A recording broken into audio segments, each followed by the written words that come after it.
The morning sun bathed Maplewood in golden light as the town began its usual routines. Nestled in a valley surrounded by rolling hills, the town had long been a picture of tranquility, a place where neighbors greeted each other by name, and the only noise at night was the chirping of crickets. But lately, that peace had been shattered.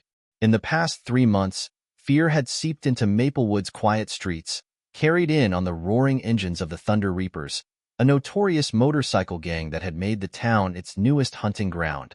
Grace Donovan wheeled her chair onto the porch of her small, neatly kept home, her sharp eyes scanning the neighborhood. At 68, Grace was a woman of contrasts. Her silver hair and kind face suggested the gentle nature of a retired grandmother, but her straight-backed posture and unwavering gaze told a different story. Grace had served as an army medic in her younger years, stationed in some of the most dangerous parts of the world. The injury that confined her to a wheelchair might have slowed her body, but her mind was as sharp and determined as ever. Today, as she sipped her morning coffee, her peaceful moment was interrupted by a commotion at the gas station across the street. Grace narrowed her eyes as she spotted a group of bikers surrounding the gas pumps. The Thunder Reapers were hard to miss, with their leather vests emblazoned with a skull and lightning bolt insignia. They strutted around the station like they owned it, intimidating the teenage cashier and knocking over a trash can as they laughed loudly. Grace set her mug down, her jaw tightening. She had heard from her neighbors about the gang's antics, demanding protection money from businesses, vandalizing property, and intimidating anyone who dared to stand up to them. Sheriff Paul McKay, a good man but hopelessly outmatched, had tried to intervene, but the gang's numbers and influence had rendered the local police almost powerless. Grace wheeled herself to the edge of her porch, her mind racing. As much as she disliked confrontation, she knew she couldn't sit by and watch. Her hands gripped the wheels of her chair as she rolled down the ramp and across the street. She approached the gas station, her voice steady as she called out, "What's the meaning of this?" Grace's voice cut through the gang's laughter like a whip. The bikers turned to face her, their expressions shifting from amusement to mild surprise. At the center of the group stood Hector Mills, the gang's leader. He was a tall man with a shaved head and a jagged scar running down his cheek. His cold, calculating eyes scanned Grace as she approached. "And who are you, Grandma?" Hector drawled, his voice dripping with mockery. "The neighborhood watch?" Grace didn't flinch. "I'm someone who's not afraid of bullies. What you're doing here ends now." The gang erupted in laughter, but Hector's expression darkened. He took a step closer to Grace, towering over her wheelchair. "Listen, lady. You don't want to make this your business. Bad things happen to people who stick their noses where they don't belong." Grace met his gaze without blinking. "I've seen worse men than you, and I've seen what happens when good people do nothing. You might scare others in this town, but you don't scare me." Hector's smile twisted into a sneer. "You'd better stay in your lane, Grandma. This town belongs to us now." Grace's eyes didn't waver. "This town belongs to the people who live here, and we'll remind you of that soon enough." Hector stared at her for a moment before waving his hand dismissively. "Let's go, boys. We've wasted enough time here." The gang mounted their motorcycles and roared off, leaving a cloud of dust and the faint smell of gasoline in their wake. The teenage cashier emerged from behind the counter, his face pale but grateful. "Thank you, Mrs. Donovan," he said shakily. "I didn't know what to do." Grace placed a reassuring hand on his arm. "You're welcome, but this isn't over. They'll be back." Later that afternoon, Grace sat in her kitchen, her laptop open in front of her. She had an idea, a risky one, but she felt she had no other choice. Digging through her contacts, she found the number she hadn't dialed in years. Jack Calloway. The name brought back a flood of memories. Jack was a retired Army colonel and an old friend from her service days. He was also the founder of the Honor Riders, a motorcycle group made up of veterans dedicated to protecting communities and helping those in need. Grace dialed the number, her hands steady despite the weight of what she was about to ask. After a few rings, a deep, familiar voice answered. "This is Jack." "Jack, it's Grace Donovan." "Grace? Well, I'll be damned. It's been years. How are you?" "I've been better," Grace admitted. "I need your help." Jack's tone shifted, becoming serious. "What's going on?" Grace explained the situation in Maplewood, her voice firm as she recounted the gang's reign of terror. Jack listened without interrupting, and when she finished, there was a long pause on the line. "You want the honor riders to come to Maplewood," Jack said finally. "It wasn't a question. I wouldn't ask if it wasn't serious," Grace replied. "These people need help, Jack. They need hope, and I know your group can provide that." Jack exhaled heavily. "All right, Grace. I'll rally the riders. We'll be there by the end of the week." Relief washed over Grace. "Thank you, Jack. This town won't forget what you're doing." "Neither will we," Jack said. "See you soon." As Grace hung up, she felt a renewed sense of purpose. She knew the road ahead wouldn't be easy, but for the first time in months, she felt that Maplewood had a chance. The sound of a roaring engine echoed through the vast warehouse, a signal that another member of the honor riders had arrived. Jack Calloway stood at the center of their base, a converted military surplus depot just outside Cedar Bluff. His tall frame and commanding presence, honed through decades of military service, made him a natural leader. Around him, his team was gathering, ready to answer the call that Grace Donovan had made just days before. Jack watched as Reed Wheels Carter dismounted his custom-built Harley-Davidson, a Vietnam vet and one of the best mechanics Jack had ever known. Reed wore his years with a mix of pride and weariness. His graying hair and leather jacket bore patches from campaigns he'd fought and battles he'd won, both on and off the battlefield. "Got your message," Reed said, adjusting his goggles. "What's the situation?" Jack handed him a folder. "A small town called Maplewood. A gang calling themselves the Thunder Reapers has taken over. They're running protection rackets, terrorizing the locals, and now they've crossed Grace Donovan." Reed gave a low whistle. "Grace? If she's calling us, it must be bad." Jack nodded. "She wouldn't call unless it was. And if she says the town needs us, we're going." Nearby, Tina Alvarez, a sharp-eyed medic who'd served in Iraq, was unpacking medical supplies. She looked up from her work, her expression serious. "What kind of opposition are we facing?" 20 to 30 members, all armed," Jack replied. "Their leader, Hector Mills, is known for being ruthless and strategic. They've been expanding into surrounding towns, and Maplewood is just the latest target." Marcus Lee, a former intelligence officer, joined the group, his tablet in hand. "I've been pulling intel on the Thunder Reapers. They're not just a bunch of thugs. Mills has connections, some of them high up. This won't be easy." Jack crossed his arms. "It never is. But we're not just a group of veterans looking for a fight. We're here to protect people, to show them that justice doesn't have to come from fear." Tina smirked. "Sounds like you've got one of your speeches ready." Jack grinned. "I always do." The riders spent the next few hours prepping for the mission. Reed tuned up the bikes, ensuring every engine purred like a tiger. Tina organized their medkits, anticipating the worst but hoping for the best. Marcus pored over maps and reports, identifying potential hotspots and weak points in the Thunder Reapers' operations. By sunset, the group was ready. Jack stood before them, his voice steady and resolute. "We're heading into a town that's been under siege. These people are scared, but they're not broken. We're not just bringing muscle, we're bringing hope. Grace Donovan believes in us, and so does Maplewood. Let's prove them right." The honor riders rolled out in a powerful convoy, their bikes forming a line of solidarity. The sight was both intimidating and inspiring, a perfect encapsulation of their mission. As they approached Maplewood, the group took in the town's charm that had been overshadowed by fear. Lights flickered in the windows of small businesses, and a few brave residents peeked out from behind curtains, their expressions a mix of curiosity and apprehension. Grace was waiting for them at her porch, her wheelchair positioned firmly at the top of the ramp. She waved as they arrived, her smile filled with relief. Jack dismounted and approached her, his handshake firm and familiar. "Grace," he said, his voice warm, "you look as tough as ever." "And you're still a flatterer," Grace replied, her eyes twinkling despite the gravity of the situation. "Thank you for coming." Jack gestured to his team. "You remember Reed and Tina? This is Marcus. He's our intelligence guy." Grace nodded at each of them. "I hope you all know what you're getting into. Hector Mills isn't just some punk on a bike.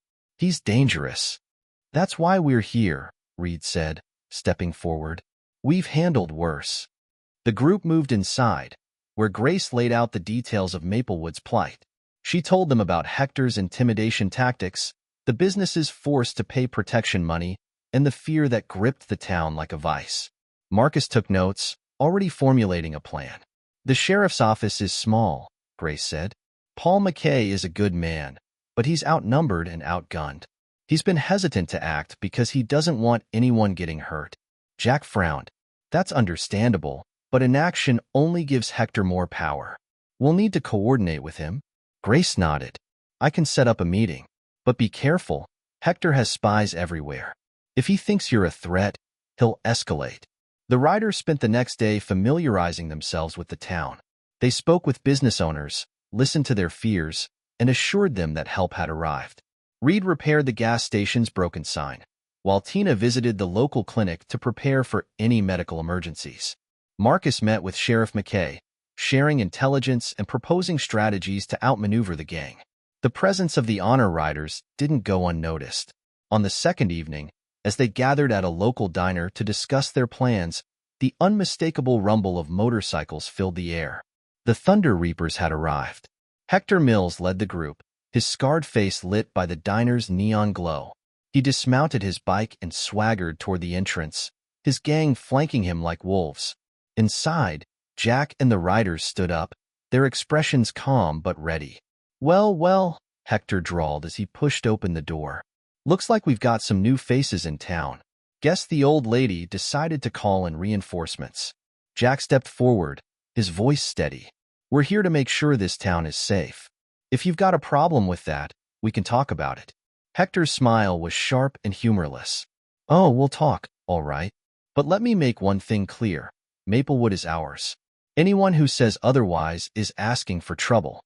Jack's gaze didn't waver. "The only thing we're asking for is peace.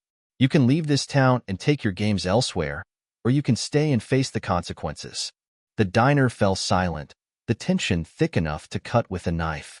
Hector leaned in close, his voice a low growl. "You've got no idea who you're dealing with." Jack met his glare without flinching. "Neither do you." For a moment, it seemed like a fight was inevitable. Then Hector smirked and backed away. "Enjoy your little visit," he said, gesturing for his gang to follow. "It won't last." As the gang roared away into the night, the riders remained calm but vigilant. Grace watched from her wheelchair, her expression thoughtful. "They're testing you," she said quietly. "This isn't over." Jack nodded, his jaw tight. "No, it's just beginning." The days that followed the confrontation at the diner were a tense balancing act for the town of Maplewood. On the surface, life seemed to continue as usual. Businesses opened their doors, children played in the park, and the streets hummed with quiet activity. But underneath, the weight of fear lingered, threatening to suffocate the fragile hope that the honor riders had sparked. Grace Donovan had seen this kind of tension before. It reminded her of the calm before a battlefield engagement, the stillness that came when everyone knew something was about to break but hoped it wouldn't. From her porch, she watched as the honor riders moved through the town like seasoned soldiers, carefully building trust and preparing for the fight they all knew was coming. Jack Calloway was methodical, treating Maplewood like the kind of mission he'd led countless times before. Each rider had an assignment, and they executed it with military precision. Marcus Lee, with his knack for intelligence work, had begun piecing together the Thunder Reapers' operations. His research revealed just how deeply embedded the gang had become. "They've got spots all over town," Marcus told Jack during a late-night strategy meeting in Grace's living room. He spread a map of Maplewood across the coffee table, marking locations with a red pin. They used the old auto shop for storage, the strip mall for meetings, and the abandoned mill on the outskirts as their base. Hector's got men stationed at all three places. Jack nodded, studying the map. "What about allies in town? Anyone helping them?" Marcus frowned. "That's the hard part. They've intimidated a lot of people into silence, but I've seen signs of something deeper. I think Hector's paying off a few key players, maybe even someone in the sheriff's department." Grace's eyes narrowed. "Paul McKay wouldn't take bribes. He's a good man." "I believe that," Marcus said, "but it only takes one weak link to undermine everything. We need to figure out who's on their payroll. Tina Alvarez entered with a steaming cup of coffee, her face marked with concern. We also need to think about the people they've got scared out of their minds. Business owners, families, they're not going to stand up until they know someone has their back. They have us, Jack said firmly. But we need to show them what standing together looks like. The next morning, Jack and Grace paid a visit to the sheriff's office. Paul McKay, a wiry man in his 40s, greeted them with a tired smile. His desk was piled high with paperwork, and his uniform looked like it hadn't been pressed in weeks. Jack Calloway, Paul said, shaking his hand. Heard a lot about you from Grace. Good to meet you, Sheriff, Jack replied. We're here to help. Paul leaned back in his chair. I appreciate that, but this is a small town department. We don't have the manpower to handle a gang like the Thunder Reapers, especially with what's been going on. Which is why you need us, Jack said. But we're not here to take over. We want to work with you, coordinate our efforts. Together, we can protect this town. Paul hesitated, then nodded. All right. What do you need from me? Eyes and ears, Marcus said, stepping forward. Someone on the inside who knows the town better than we do. We'll handle the heavy lifting, but we need you to trust us. Paul glanced at Grace, who gave him a reassuring nod. I trust them, Paul. You should too. Okay, Paul said. But if we're going to make this work, we need to do it quietly. Hector's got people everywhere, and if they catch wind of this, they'll retaliate. Then we'll stay one step ahead, Jack promised. Meanwhile, the Thunder Reapers were ramping up their efforts. Hector Mills, infuriated by the Honor Riders' presence, called an emergency meeting at the abandoned mill. His lieutenants, a mix of hardened criminals and desperate men, gathered around a scarred wooden table as Hector laid out his plan. They think they can waltz in here and play heroes, Hector snarled. But this is our town now. We've got the numbers, and we've got the muscle. They're just a bunch of washed-up veterans trying to relive their glory days. One of his men, a younger member named Tyler Brandt, shifted uncomfortably in his seat. Tyler had joined the Thunder Reapers a year ago, drawn by the promise of belonging and a steady income. But he hadn't signed up for the escalating violence, and the presence of the Honor Riders was starting to make him question his choices. What if they're not just here for a fight? Tyler asked cautiously. What if they're here to help the town? Hector's glare could have melted steel. Help?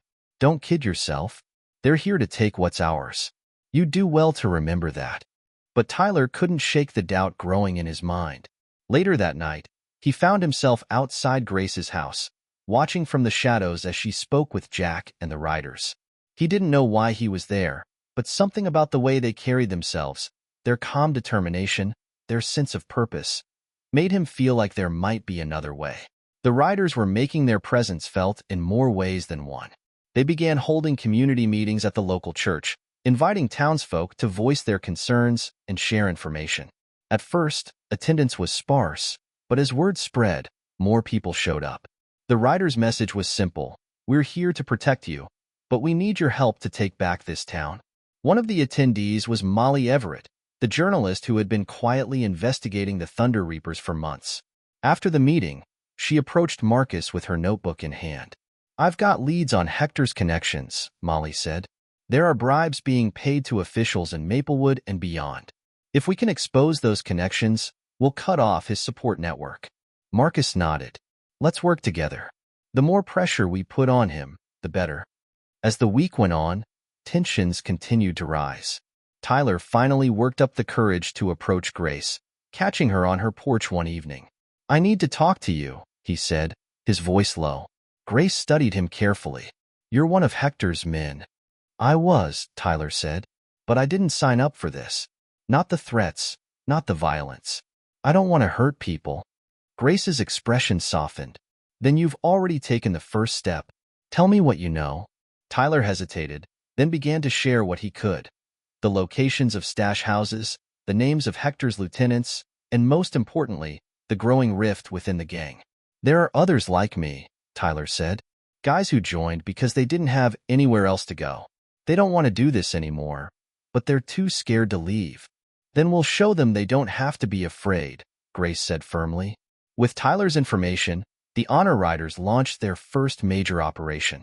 Under the cover of night, they raided the auto shop where the Thunder Reapers stored their stolen goods. The operation was swift and precise, and by morning, they had enough evidence to turn over to Sheriff McKay. When Hector learned about the raid, his fury was palpable. He gathered his men and made a vow. They've just made the biggest mistake of their lives. Now we make them pay. The storm was coming, and Maplewood braced itself. But for the first time in months, the town didn't feel powerless. The Honor Riders had given them something the Thunder Reapers couldn't take away: hope. The first sign of trouble came just after sunset. Grace Donovan, perched on her porch as she often was, noticed an unusual silence in the town. No crickets, no distant hum of traffic, just an uneasy stillness. Moments later, the faint roar of motorcycles broke the quiet, growing louder with each passing second. The Thunder Reapers were on the move, and their target was Maplewood itself. Jack Calloway was already prepared. The Honor Riders had spent the past week fortifying the town, working in tandem with Sheriff McKay and the community. Roadblocks had been set up at key intersections, and volunteers had been trained to assist in evacuations if necessary.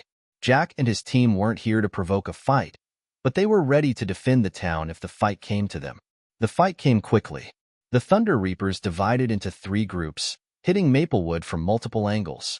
One team targeted the police station, where Sheriff McKay and 2 deputies were stationed. Another group headed for the strip of small businesses that lined Main Street. The third, led by Hector Mills himself, roared toward the heart of the town, the community center where many residents had gathered for a late-night planning session. Jack received the first alert from Marcus Lee, who was stationed near the police station. "They're here," Marcus said through the radio. "At least 10 of them. McKay's holding them off, but they're outnumbered." "On our way," Jack responded, his voice calm but firm. "Reed, take your team to Main Street. Tina, you're with me. Marcus, keep them busy until we get there." Reed, Wheels, Carter led a group of riders toward Main Street, where they found a scene of chaos. The Thunder Reapers were smashing windows and overturning displays, their laughter echoing down the empty street. But their fun came to an abrupt end when Reed's team rolled in, their bikes forming a wall of defense. "Time to go home, boys," Reed called out, his voice steady but full of authority. One of the bikers sneered. "And what are you gonna do, old man?" Reed's response was simple: "Try me." What followed wasn't a brawl but a display of discipline and precision. The Honor Riders didn't fight to win, they fought to neutralize. Within minutes, the Reapers were disarmed and detained, left tied to a lamp post for Sheriff McKay's deputies to deal with once they could. Meanwhile, Jack and Tina raced to the police station. As they arrived, they saw Marcus and McKay holding their ground against a group of Thunder Reapers. Marcus, ever the tactician, had used overturned desks and chairs to create makeshift barricades, forcing the gang into a narrow choke point. "Nice work, Marcus," Jack said as he joined the fray. Together, the riders pushed the gang back, their teamwork overwhelming the chaotic aggression of the Reapers. By the time the last biker fled into the night, the station was secure. But the worst was yet to come. Hector Mills and his crew reached the community center, where dozens of residents were huddled inside. Hector's plan was simple: create enough destruction to send a message, to prove that the Thunder Reapers were still in control. He dismounted his bike and barked orders to his men. "Smash the windows. Light it up." Before they could act, a voice rang out from the shadows. "You'll want to think twice about that." Grace Donovan rolled forward, her wheelchair illuminated by the glow of the streetlights. Behind her, Jack, Tina, and the rest of the Honor Riders emerged, their presence a stark contrast to the gang's chaos. Hector sneered. "You again. Should have known you'd bring your circus to town." "This isn't a circus," Grace said calmly. "It's your reckoning." Hector's laugh was sharp and cruel. "You think a bunch of old vets can stop us? We own this town." Jack stepped forward, his voice steady. "Not anymore." The confrontation quickly escalated into a standoff. Hector's men spread out, their weapons gleaming in the dim light. But the Honor Riders held their ground, their discipline and training evident in every movement. Then, the first shot rang out. Hector's second-in-command fired a warning shot into the air, but it only served to escalate the tension. The riders moved quickly, disarming and subduing Hector's men with efficiency and precision.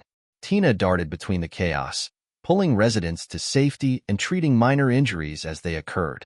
Inside the community center, Tyler Brandt, the young Thunder Reaper who had begun questioning his loyalty, took a deep breath. He knew this was his chance to make a difference. As Hector barked orders, Tyler stepped forward. "Hector, stop this." Tyler's voice cracked, but it carried conviction. "This isn't who we are. This isn't what we signed up for." Hector turned on him, his face twisted with rage.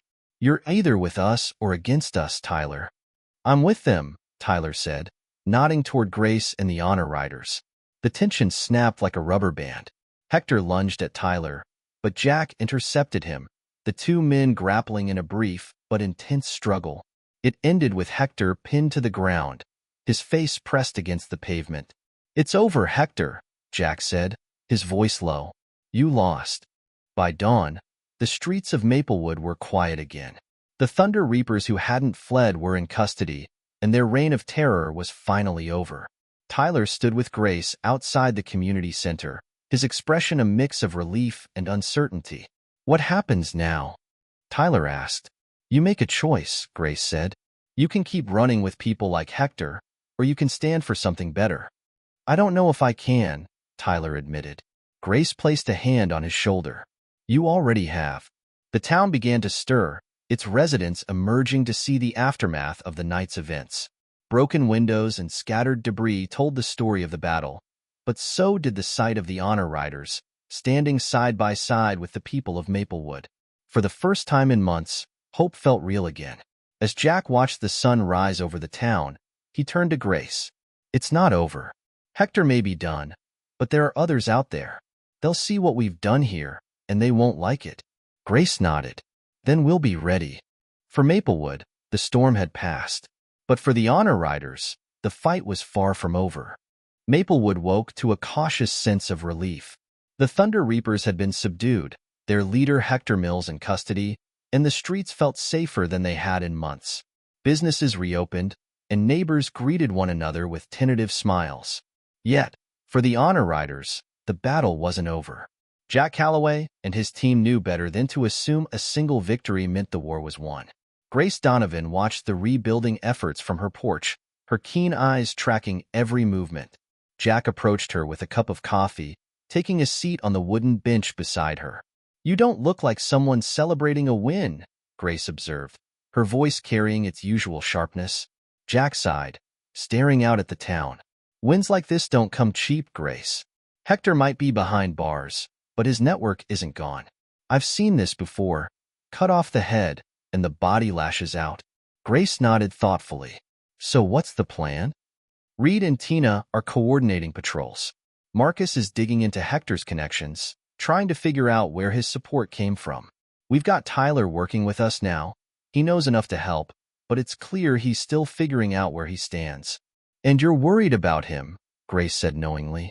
Jack leaned back, rubbing his temples. "Yeah, the kid's got a good heart, but loyalty doesn't shift overnight.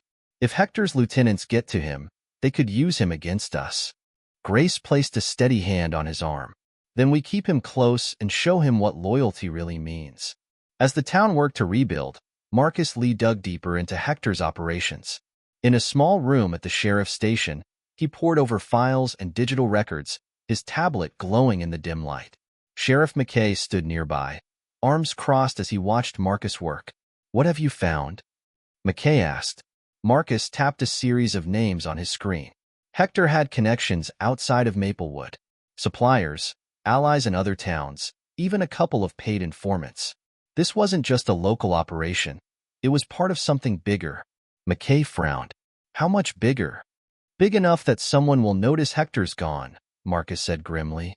"And when they do, they'll come looking to take his place." That prediction proved true faster than anyone expected. 2 days after Hector's arrest, a new group of bikers rolled into town.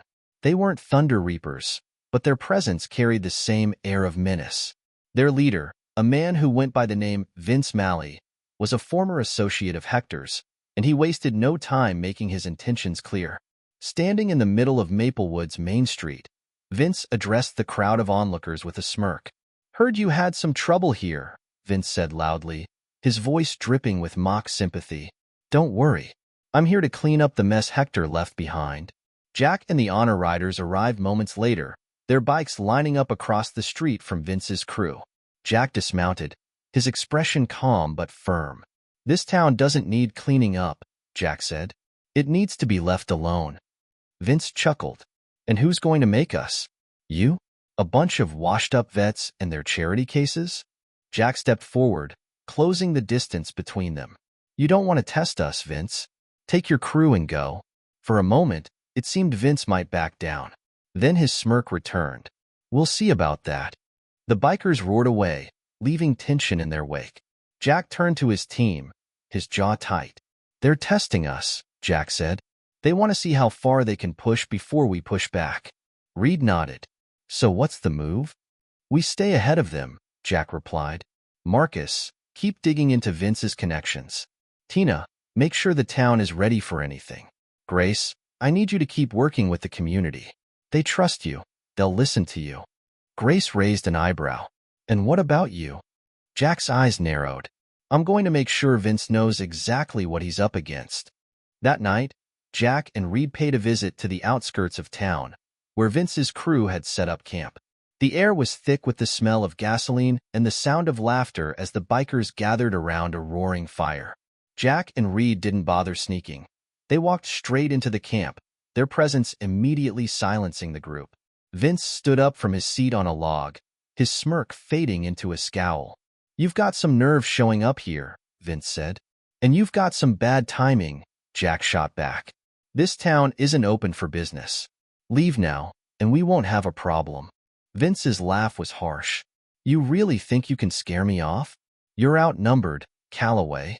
Jack's gaze didn't waver. I've been outnumbered before. Never stopped me. For a moment, the tension crackled like static electricity. Then Vince waved them off with a dismissive gesture. Get out of here before I change my mind. Jack and Reed left without a word, but the message was clear. The honor riders weren't backing down, and neither was Vince. The next day, Maplewood braced itself for another confrontation. Vince's crew began harassing businesses, vandalizing property, and spreading fear. But this time, the town fought back.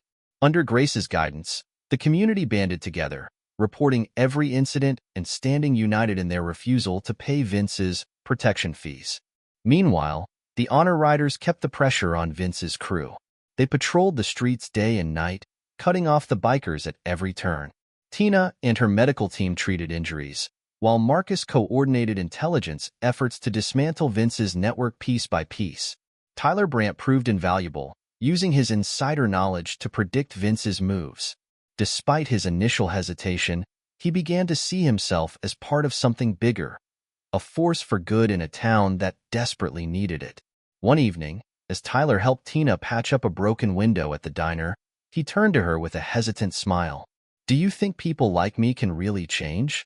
Tyler asked. Tina glanced at him, her expression softening. I've seen it happen. Change doesn't come easy, but it's possible.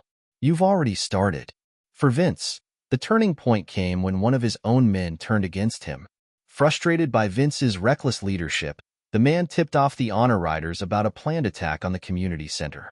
Armed with this information, Jack and his team set a trap. When Vince's crew arrived, they found themselves surrounded, not by violence, but by discipline and determination. The honor riders neutralized the threat with precision, leaving Vince and his men no choice but to surrender. As Vince was led away in handcuffs, Jack looked him in the eye. You wanted to test us. Now you know. With Vince's crew dismantled, Maplewood could finally begin to heal. But for the honor riders, the victory was bittersweet. They had won another battle, but they knew the war was far from over. Still, as they stood with the people of Maplewood, their resolve only grew stronger. They weren't just protecting a town. They were proving that redemption and resilience could triumph over fear. The storm came faster than anyone expected. By the second day after the Oak Ridge operation, Raymond Kane's retaliation began. His network spread fear like wildfire. Towns around Maplewood reported increased gang activity, truckloads of supplies disappearing, and veiled threats against business owners who had cooperated with the Honor Riders. It wasn't just Maplewood under siege. It was the entire region. Jack Calloway gathered his team in the community center. The air was heavy with tension as the riders and their allies sat around a long table covered in maps, notes, and intercepted messages. Sheriff McKay, Grace Donovan, and Tyler Brandt joined them, their expressions a mix of determination and unease. Marcus Lee was the first to speak. Kane's not just trying to scare us, he's trying to isolate us. He wants to cut Maplewood off, make us think no one will stand with us. Classic divide and conquer, Reed Carter said, his voice steady but grim. We've seen it before. Jack leaned over the table, pointing at the map. Then we don't let him.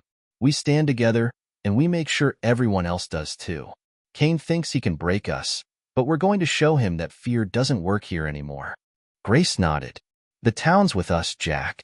People are scared, but they believe in what we're doing. We just need to give them a reason to hold on. The plan that emerged was twofold: defend Maplewood against any direct attacks while coordinating with other towns to create a united front. The Honor Riders would act as a bridge, connecting communities and organizing resources. Kane's first direct move came under cover of night. A convoy of trucks rolled into Maplewood, carrying heavily armed men. They bypassed the main roads, attempting to catch the town off guard. But the Honor Riders were ready. Using Marcus's intel, they had predicted the convoy's route and set up an ambush on the outskirts of town. As the trucks approached, the riders moved in with precision, cutting off escape routes and disabling the vehicles. The confrontation was swift and decisive. The armed men, expecting little resistance, found themselves outmaneuvered by the riders' military tactics. By dawn, the convoy was neutralized, and the townspeople gathered to see the defeated intruders escorted away by Sheriff McKay. They'll send more, Reed warned as the trucks were towed off. Let them, Jack said. We'll keep standing. While Maplewood fortified itself, the Honor Riders reached out to other towns. Tina Alvarez took the lead, traveling to nearby communities to rally support. She spoke to business owners, civic leaders, and everyday citizens, sharing Maplewood's story and urging them to stand together. Fear works because it isolates you, Tina told a crowded town hall in Brookhaven. But when we stand together, fear loses its power. Maplewood did it, and so can you. Her efforts paid off. Within days, towns across the region began coordinating with the Honor Riders.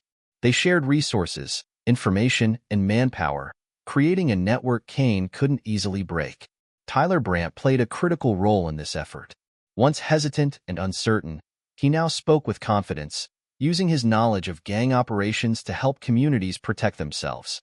They used to make me feel like I didn't have a choice, Tyler said during one meeting. But I've learned there's always a choice. And I'm choosing to fight for something better.